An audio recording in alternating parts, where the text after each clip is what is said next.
रानी और उसके पति प्रकाश के घर खुशियां थीं और उनकी सबसे बड़ी खुशी उनकी प्यारी बेटी पिंकी थी। पिंकी की हर ख्वाहिश पूरी करना प्रकाश की आदत थी। एक दिन मासूम पिंकी ने कहा, पापा चलिए ना, हम सब मिलकर पिकनिक पर चलते हैं। अरे, आप तो पिंकी की हर फरमाइश पूरा कर देते हैं। कहीं इसकी आदत ही खराब ना हो जाए।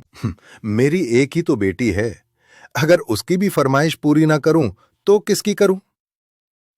अगले दिन तीनों पिकनिक के लिए निकले। पिंकी की हंसी से माहौल खुशहाल था, मगर किस्मत ने कुछ और ही तय कर रखा था। प्रकाश के पैर में फ्रैक्चर हो गया है और सिर में भी गहरी चोट लगी है।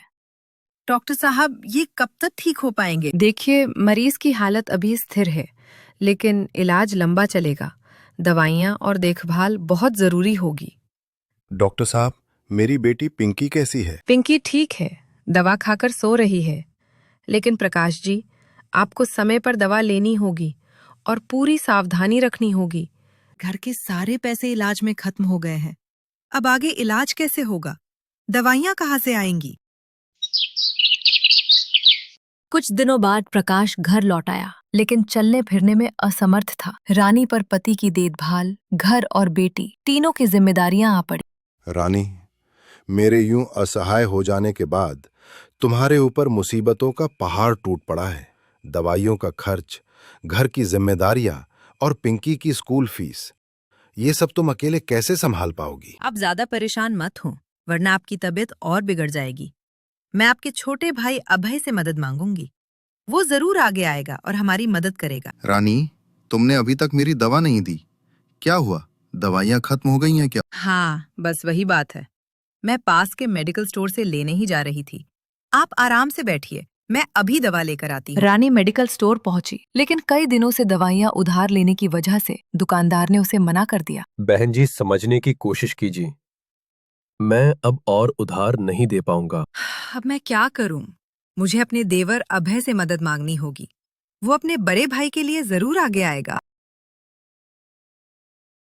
थोड़ी देर बाद रानी अपने देवर अभय के घर जाती है और अपने पति के इलाज के लिए उससे मदद मांगती है। भाभी, मेरे भी अपने खर्चे हैं। ऊपर से भैया तो अब काम के लायक भी नहीं रहे। भैया, आप ऐसा क्यों कह रहे हैं? अच्छा, इस घर के हिस्से का पैसा दे दीजिए ताकि मैं आपके भाई का इलाज करा सकूं। कौन सा हिस्सा भाभी? ये घर तो मेरे ही नाम है।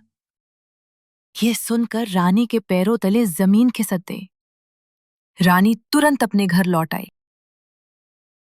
दुखी मत हो रानी, इतिहास गवाह है कि जब मुसीबत आती है तो सबसे पहले अपने ही दूर हो जाते हैं। मैंने अभय का जो रूप आज देखा है, वो तो मैं सपने में भी नहीं सोच सकती थी। सब्र रखो रानी, ऊपर वाला सब्र करने वालों को पसंद करता है। अब वही हमारी मदद कर सकता है। इस वक्त कौन हो सकता है? क्या ये प्रकाश शर्मा का ही घर है? मैं प्रकाश शर्मा से मिलना चाहता हूँ। अरे रानी, ये मेरे ऑफिस के दोस्त अजय हैं। आओ बैठो, कितने दिन बाद मुलाकात हुई। मेरा ट्रांसफर हो गया था। जब मुझे तुम्हारे बारे में पता चला तो मैं सीधे तुमसे मिलने आ गया। अब कैसे हो तुम? मेरे एक्सीडेंट के बाद मेरी नौकरी चली गई है और अब मैं चल भी नहीं सकता।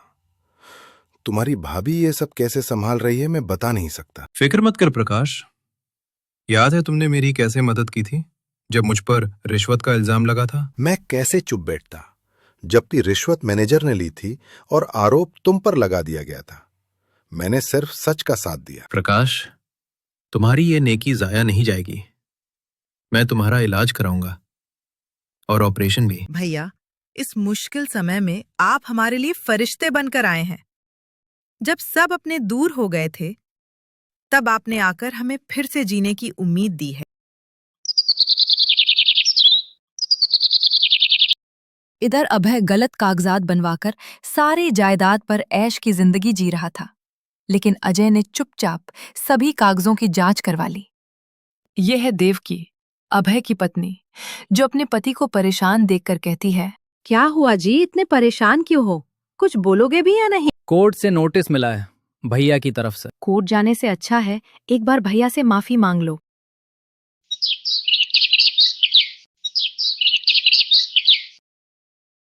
अगले दिन अभय अपनी पत्नी के साथ प्रकाश के घर पहुंचता है। भैया, मुझे माफ कर दीजिए और ये केस वापस ले लीजिए। मैं आपका सगा छोटा भाई हूँ। आपने हमेशा मेरी हर इच्छा पूरी की है। आज मेरी ये इच्छा भी पूरी कर दीजिए। अभय, तुमने एक बार भी अपनी भाभी और अपनी छोटी सी भतीजी के बारे में नहीं सोचा और आज मुझसे माफी मांगने आए हो। भैया, केस वापस ले लीजिए, वरना मेरा पूरा परिवार सड़क पर आ जाएगा। अगर आज मैंने तुम्हें माफ कर दिया तो वे बड़े भाई और बहन जो माँ बाप की तरह अपने छोटे भाई बहनों को पालते हैं, वे मुझे कभी माफ नहीं करेंगे। अभय, तुम्हें अपनी गलती का एहसास तक नहीं है और ये माफी भी तुम सिर्फ अपने स्वार्थ के लिए मांग रहे हो। अभय निराश होकर अपने घर लौट गया। तभी प्रकाश कहता है कि रानी, जरा देखो, एक तरफ मेरा सगा भाई है जिसका दिल ईर्ष्या और लालच जैसे रंगों से भर चुका है, और दूसरी तरफ अजय है जो प्यार, त्याग, उम्मीद और सच्चाई जैसे कई खूबसूरत रंगों से बना हुआ इंसान है।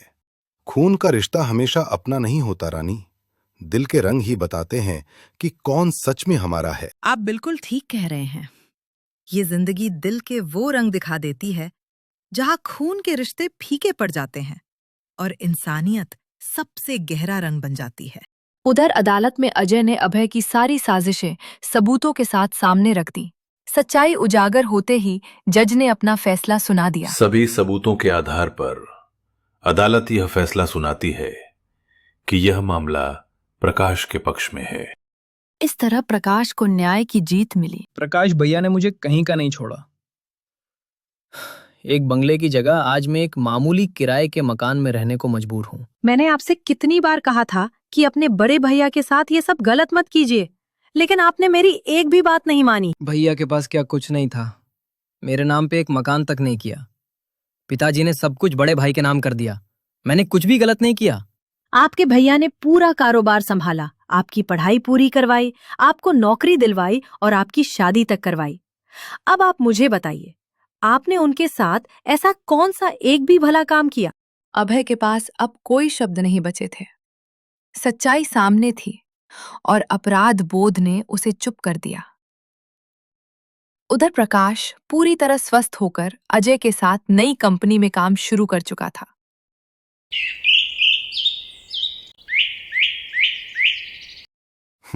वो दिन भी कितने मुश्किल थे, लेकिन आज ऊपर वाले की मेहरबानी से सब कुछ ठीक हो गया। आपने उस दिन अजय भैया की मदद की थी।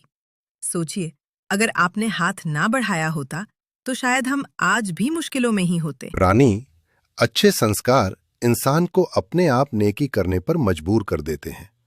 सही समय पर सही काम हो ही जाता है। पापा, माँ, अब हम फिर से पिकनिक चलेंगे ना?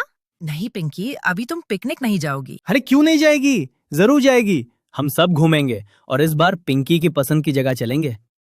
मेरे अजय चाचू सबसे अच्छे हैं। चाचू, आप हमें इतना प्यार करते हो, इसलिए आप बहुत अच्छे हो। अच्छा पिंकी। अरे अजय, तुम कब आए? हमें तो पता ही नहीं चला। बस जब मेरी तारीफ हो रही थी तो सोचा थोड़ी देर और अपनी तारीफ सुन लो। ये कहानी हमें सिखाती है कि मुश्किल समय में ही असली रिश्तों की पहचान होती है। लालच और ईर्ष्या हार जाते हैं, जबकि सच, सब्र और नेकी हमेशा जीतते हैं। आपको ये कहानी कैसी लगी? कमेंट में जरूर बताइए। वीडियो पसंद आए तो लाइक करें और चैनल को सब्सक्राइब करना ना भूलें।